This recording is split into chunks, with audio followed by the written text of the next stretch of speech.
This is Nightly Business Report with Tyler Matheson and Sue Herrera. Big week ahead. The market braces for a slate of big announcements out of Washington, as well as earnings from the world's most valuable publicly traded company. Hefty price tag, why the strategy of splitting shares is fading. And more companies are happy to have their stocks sit at super lofty levels. And engine trouble, how sophisticated attacks on boats are creating a new and costly problem for insurance companies. All that and more on Nightly Business Report for Monday, October 30th. Good evening, everyone, and welcome. Stocks edged lower today as investors digested analyst ratings cuts on JCPenney and Macy's and Merck. Overall, the market had a cautious tone ahead of major policy, economic, and corporate news later this week. A Fed meeting on interest rates begins tomorrow, though it's widely expected to be a stand-pat kind of session. The GOP will release details of its tax bill Wednesday. Thursday, we should learn who the next Fed chief will be. Friday brings the latest jobs report. And oh yes, in the middle of it all, Apple and Facebook will release earnings. Stocks seemed mostly nonplussed on today's news that former Trump campaign chief Paul Manafort and a business partner were charged with money laundering, among other crimes, as part of the investigation into Russian interference into the 2016 election.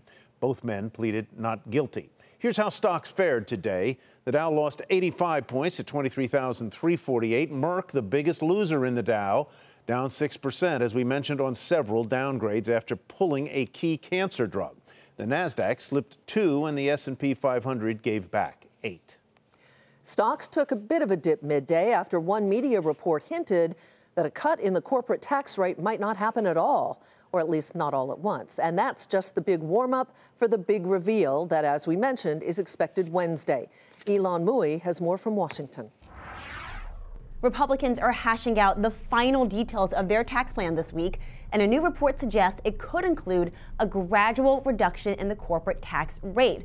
According to one report, lawmakers are considering phasing in the 20% corporate rate over the next 4 years. Now, for Republicans, this could be a way to offset the cost of their broader tax overhaul. But nothing is final yet. And today, White House Press Secretary Sarah Huckabee Sanders appeared to throw cold water on this idea. The president laid out his principles, and it doesn't include the phasing in, so we're still committed to that moving forward. But and I don't have any reason to believe we have changes on that front. Republicans have already had to walk back plans to completely get rid of one of the most popular deductions, the one for state and local taxes. House Ways and Means Chairman Kevin Brady said individuals will be able to keep the deduction for property taxes after he got pushback from members of his own party who live in high tax states. Now, unclear if that will be enough to win them over. Americans Against Double Taxation, a lobbying group that's fighting to keep this deduction, said it is still opposing this plan. The Brady proposal, it's an unprecedented Washington intrusion into state and local financing decisions. It picks winners and losers among states, and it penalizes states that rely heavily on income taxes. And members of the Ways and Means Committee are holed up today and tomorrow to debate all of these issues, and there is no time to waste if Republicans want to get this passed and score a win before Thanksgiving. For Nightly Business Report, I'm Ylan Mui in Washington. Now on to the Federal Reserve, where President Trump is expected to reveal on Thursday his pick to head the central bank after current Chair Janet Yellen's term expires early next year. The finish line for this horse race is in sight, a race that has seen an extensive amount of lobbying for all of the various candidates. Steve Leisman handicaps the outcome. President Trump will announce one of his most important decisions to date this Thursday when he names his choice to head the Federal Reserve. The White House confirmed today the Fed chair announcement will come Thursday, a choice that's been rumored and whispered around Washington for days, weeks, and months, with economists, company executives, and Congress all lobbying in favor of one candidate or another. Many believe the president has decided on Fed Governor Jerome Powell, something of a compromise candidate. Powell is a Republican appointed by President Obama, who supports recent Fed policy but also favors some of the financial deregulation proposed by President Trump. The market seems to welcome a Powell appointment because it means continuity at the Fed and continuation of the Fed's gradual policy of raising interest rates. Economics professor John Taylor is also said to be a candidate, and up until recently there was talk of reappointing current Fed chair Janet Yellen. The only question is, does the president follow through on market expectations for Powell? Or does he decide to do something more unexpected and dramatic? For Nightly Business Report, I'm Steve Leisman. On Wednesday, the major automakers will release their sales figures for October. Right now, sales are expected to be relatively strong, thanks to greater demand for new cars than many expected just a few months ago. For that, you can thank a rebound in business in the southern U.S. following the hurricanes Harvey and Irma. Well, this week, some of the world's biggest internet companies will head to Capitol Hill as lawmakers look into the role their companies potentially played in Russia's meddling in the presidential election last year. Top lawyers from Facebook, Twitter, Google will appear in 3 hearings. Separately, Facebook will report earnings on Wednesday, and Apple will report its quarterly results, as we mentioned, on Thursday. And the employment report for October is due out on Friday. Last month, the economy lost jobs for the first time in 7 years. But economists are not expecting a repeat performance. Expectations are for the creation of about 315,000 jobs in October, which could represent the strongest growth in more than 2 years. The unemployment rate is expected to remain steady at 4.2%. Well, so as we just told you, there is a lot of new information out this week on many fronts, all with the potential to rattle stocks or maybe fuel them. Here with us to discuss what the market is looking for and how it might react to this week's news is Brian Levitt. He's a senior investment strategist at Oppenheimer Funds. Brian, good as always to have you with us. Let's go sort of one at a time here. You take your pick, but I'll pick the possibility of a Jerome Powell-led Fed. Is that going to be markedly different than a Yellen Fed? Good for investors? Neutral? What? Yeah, I don't think that that's going to be markedly different for investors. That's probably good news for the markets. The big concern over the last weeks and months was perhaps that the Trump administration or President Trump might select someone more hawkish than Janet Yellen, somebody the likes of John Taylor. And, you know, if you look at the shape of the yield curve right now, it is not significantly steep. So aggressive moves on the short end of the curve could have foretold a looming recession. I think if Jerome Powell is the choice, that risk goes down considerably. Let's move on to tax reform, which hasn't happened yet, but they seem to be making some progress. Does that have the potential to unnerve the market? Because there's this back and forth about what deductions will be allowed in, how retirement savings might be treated, et cetera. Well, the good news is that a lot of the moves in the market this year were in the growthier segments of the market, large caps outperforming small caps. So if this market rally was all about expectations of tax cuts, then you probably would have seen small caps outperforming large caps and value outperforming growth. So it does not seem as if the market is set up for significant disappointment. On the other hand, there is upside potential in the more value-oriented parts of the market if you get tax cuts. The problem is it's going to be very difficult because the initial plans that we've seen, something along the lines of $5 trillion in cuts, in order to get $3.5 trillion in offsets so that the deficit doesn't go up by more than $1.5 trillion over the next 10 years, that's going to be very difficult. So I don't think the market will be significantly disappointed. There could be upside, but it's going to be hard to get there. And by that, I mean in the more value-oriented parts of the market. On to the economy. Some good numbers out today on consumer spending, but end of the week, the jobs number, what are you looking for there? So you got it right when you talked about the forecast, over 300,000 jobs. We shouldn't read into that to say that the economy's picking up significant steam. We lost jobs last month, and that was the result of the hurricanes and the disruptions that happened. So we should average out those 2 months, which takes you pretty much in line with where we've been, call it, roughly 150,000 jobs. The interesting thing to note on a year-over-year basis, we're a little bit slower than we were, so don't overemphasize that 300,000 number Brian, if it happens. Thank you so much for your guidance. Brian Levitt with Oppenheimer Funds. Coming up, why investors should get used to seeing the price of shares sitting in the hundreds and even thousands of dollars each.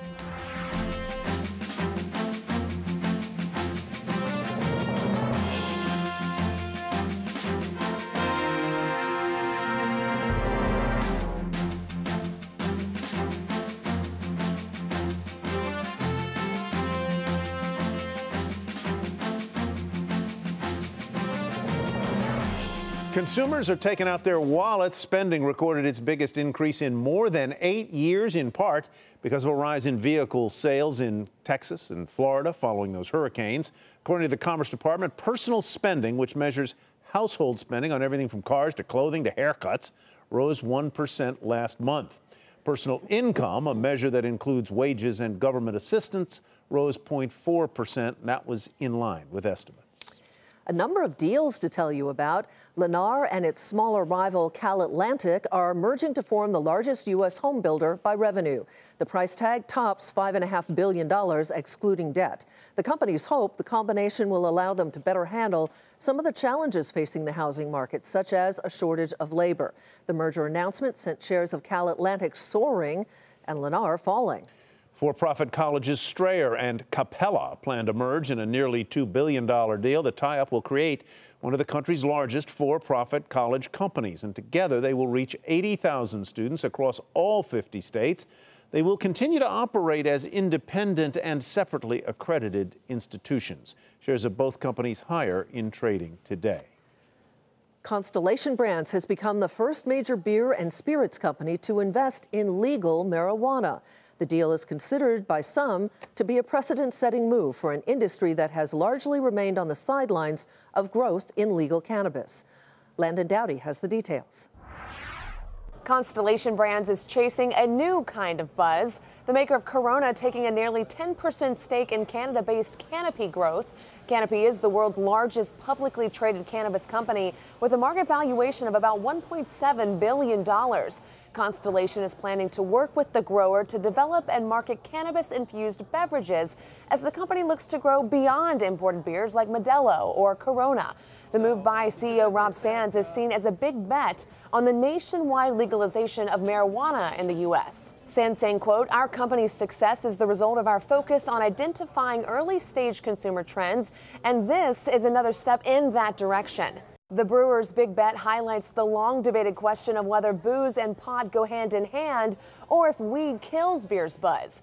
Analysts say rising cannabis use in the U.S. has a historically negative effect on alcohol consumption, meaning the more pot sales go up, beer sales suffer. What we've found in the U.S. data is that since 2008, we've seen a steady increase in reported cannabis consumption amongst 18 to 25-year-olds, and simultaneously, we've seen very steady reductions in alcohol. I wouldn't be surprised to see others follow Constellation's footsteps. But Sands says he doesn't see pot as a threat to booze. If a consumer is going to choose, he wants to be able to offer it all. The deal is expected to close by early November and gives Constellation the option to increase its stake to just under 20%.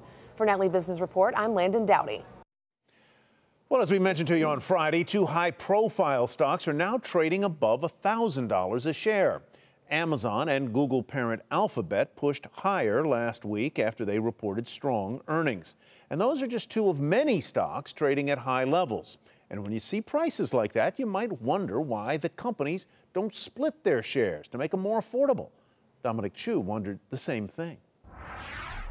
By now, everyone knows that the stock market is hovering near record high levels. But it isn't just valuation or how much you pay in stock price for every dollar of corporate profits.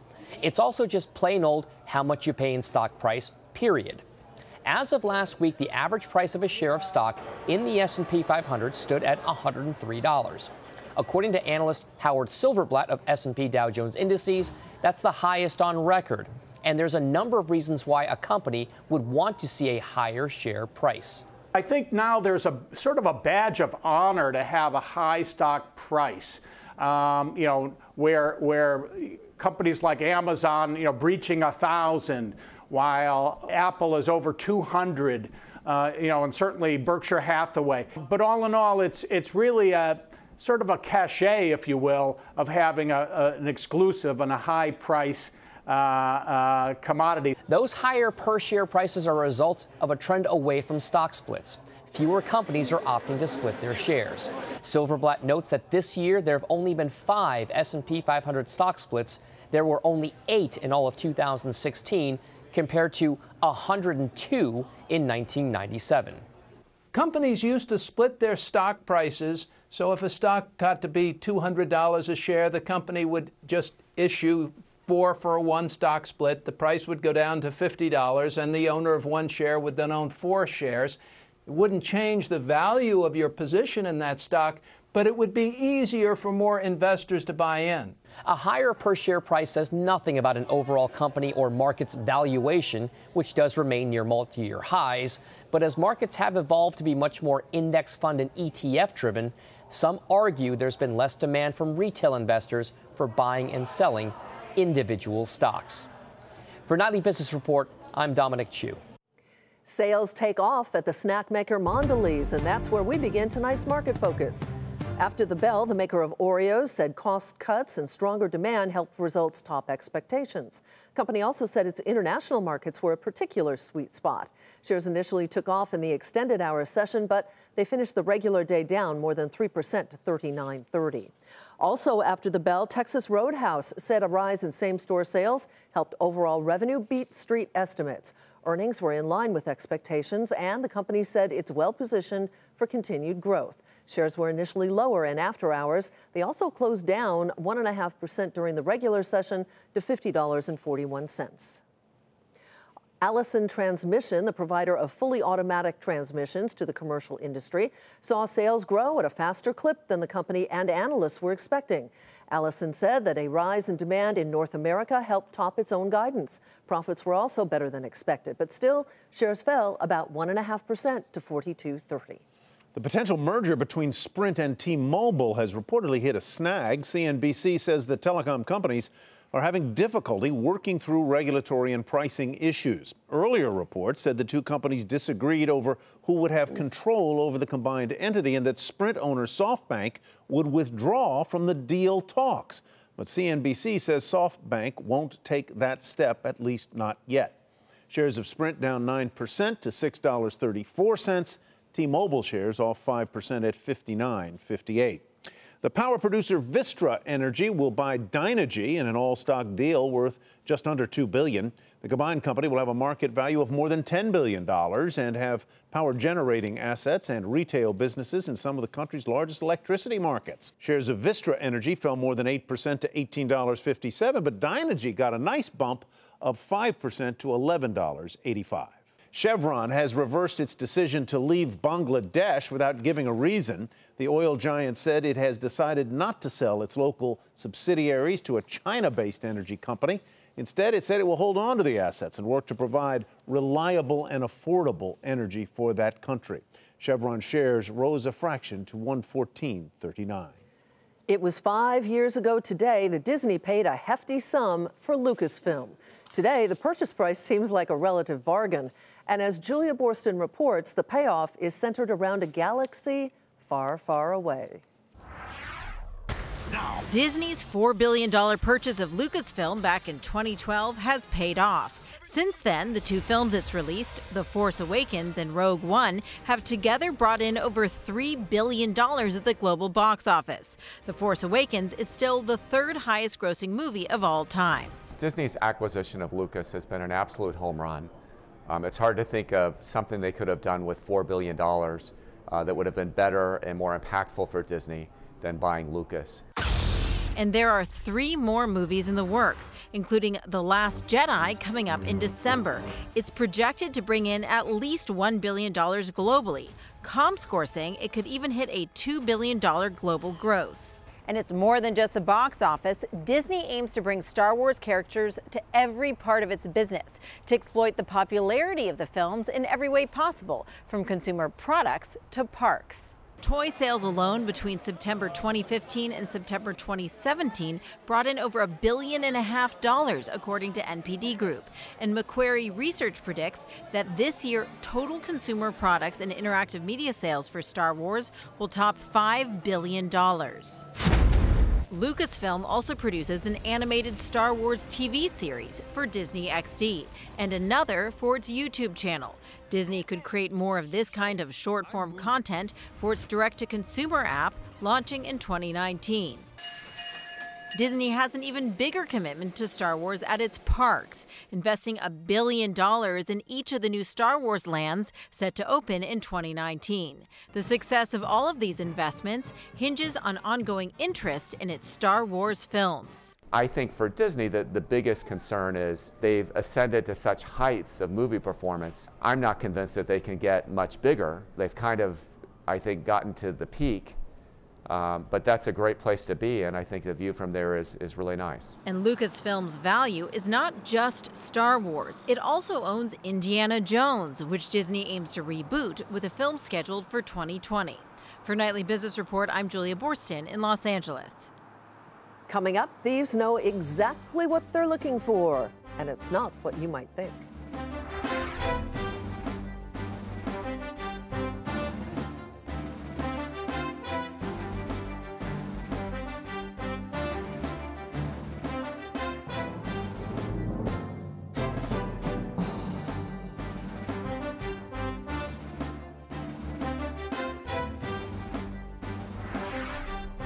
Recreational boating is a $36 billion industry in the U.S., and sales are on the rise, growing 6% last year, on the pace for the same this year, according to industry numbers.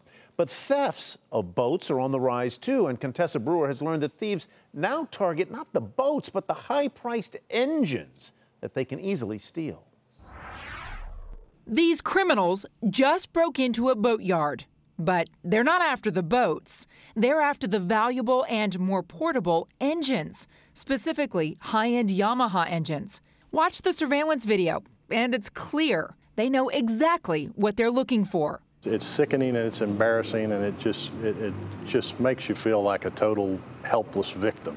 Alex May owns 6 boat dealerships in Texas, where thieves have struck 4 separate times. They got away with 41 engines worth more than $700,000. These thieves were so sophisticated that they walked past engines that were sitting in the boxes that they could have just loaded up. They had our forklift running, and they took specific types of engines that are more valuable. And the fact that they know how to do all of this, it's not like there's some casual kid down the street who decides he needs an engine for his boat. No, these are guys that are targeting this particular item. There's just no doubt about it.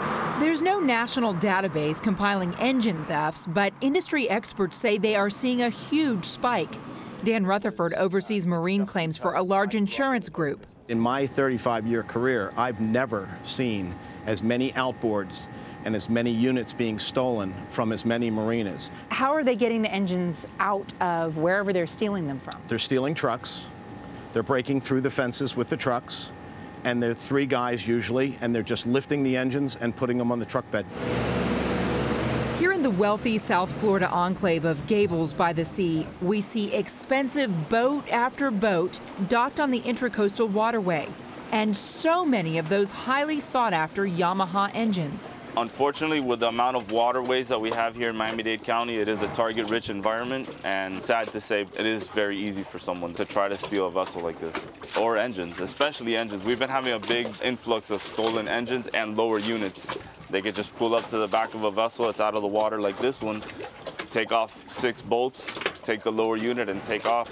Florida sees more boat thefts than any other state. Surveillance cameras routinely capture those burglaries in progress, yet the recovery rate is just 36%, according to the National Insurance Crime Bureau. And that's for the boats. Engines are easier to transport and to hide. I believe we were just watching 2 subjects trying to take a boat motor storage unit. Miami-Dade Police Sergeant James Barrett says it's very difficult to trace the stolen engines, in part because serial numbers get erased or altered. We have to start from the manufacturer and work our way back to see where that motor is supposed to be right now through records. All these Yamaha engines just sitting in plain sight. Even experienced investigators can't tell if they've been stolen. We're there when a team of Miami-Dade police officers shows up unannounced to a boat repair shop. It didn't take long for them to find what they suspect is a stolen boat and 2 stolen engines. One of them, a Yamaha. This engine here doesn't have any number. It has a sticker where it used to be, but the number seems to be obliterated or for some reason it's not there. So without that, without like this particular engine, I can't identify who the owner of this engine is. Police remove the boat and 2 engines for further investigation. As they're loaded onto a flatbed, the owner of that Yamaha engine shows up. He tells CNBC he paid $3,500 for the used engine from a local repair shop. When I'm worried, it's about lose my money because obviously I pay for it. I'm not worried because I don't do nothing wrong. I just pay a person. If you go to eBay and you don't know who is the person and you buy something, you don't know. Well, shortly after we did those interviews in Houston and Miami, Hurricanes Harvey and Irma hit. And here are some of the photos I took. I saw damaged and displaced boats all over, which of course makes them vulnerable to opportunistic thieves.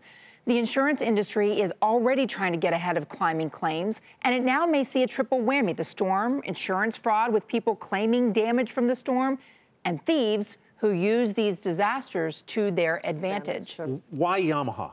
So Yamaha says high resale value and reliability. We know that there's a network in place in Central and South America of mechanics who know how to do repairs on Yamaha, so they're highly sought after around the world. And go ahead. No, where are they Where going? are these hot boats and engines going? Who's buying them? So the Coast Guard has said they think that it's just for local thieves who want to resell the boats or the engines. Veteran insurance investigators tell me, oh, no way, they're all going south of the border. There's cartels in place or organized crime rings that know how to then turn around and resell them. But the Coast Guard tells me they have seen no evidence of that, not currently. Contessa, thank you, as always. Fascinating stuff. Brewer. And to read more about our investigation into power boat engine thefts, head to our website, nbr.com. And that'll do it for us tonight on NBR. I'm Sue Herrera. Thanks for joining us. And thanks from me as well. I'm Tyler Mathisen. Have a great evening, everybody, and we'll see you back here tomorrow.